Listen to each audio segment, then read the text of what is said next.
কিন্তু আজকে যে উদ্দেশ্য নিয়ে আমরা এখানে এসেছি এটা সবেমাত্র আমাদের শুরু হয়েছে। ভারতবর্ষের সরকারকে আমরা জানাতে এসেছি, মাননীয় প্রধানমন্ত্রী নরেন্দ্র মোদীজি, আপনি এই বিলকে প্রত্যাহার করে ভারতের আপামর জনসাধারণ, বিশেষ করে 40 কোটি মুসলমানকে রাস্তায় নামতে বাধ্য করবেন না, নইলে আমরা 40 কোটি নেমে এই বিলকে প্রত্যাহার করব। জমিয়তুল উলামা হিন্দ, জমিয়তুল উলামা হিন্দ, হযরত মাওলানা সিদ্দিকুল্লাহ চৌধুরী। আমাদের বুকে রক্তক্ষরণ হচ্ছে, আমাদের বুক জ্বলছে নওজোয়ানদের, যুবকদের।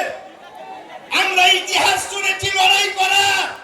হোসেন আহমদ মাদানী রহমতুল্লাহ আলাইহি জেল খেটেছেন, মাওলানা মাহমুদুল হাসান জেল খেটেছেন, মাওলানা আবুল কালাম আজাদ রহমতুল্লাহ আলাইহি জেল খেটেছেন। ভারতের প্রধানমন্ত্রীকে বলতে চাচ্ছি, আপনি জেল খাটেননি ভারতের স্বাধীনতার জন্য। অমিত শাহজি, আপনিও জেল খাটেননি। যোগী আদিত্যনাথজি, আপনিও জেল খাটেননি। আপনারা ঘুঘু দেখেছেন, ঘুঘুর ফাঁদ দেখেননি। জমিয়তে উলামায়ে হিন্দ ভারতবর্ষের মাটিতে আজকে রাস্তায় নেমে গণতান্ত্রিক পদ্ধতিতে আন্দোলন করবার জন্য ডাক দিয়েছে।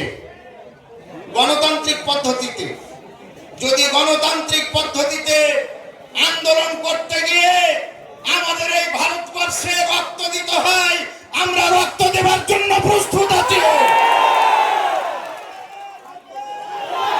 আর একটা কথা ভালো করে শুনে নিন, ওয়াকাফ বিলটা পাস হলো, কাদের জন্য উনি পাস করলেন? আমাদের জন্য নাকি? উনি নরেন্দ্র মোদীজি, অমিত শাহজি আমাদের ওয়াকাফ বোর্ডের অন্তর্ভুক্ত হতে চান।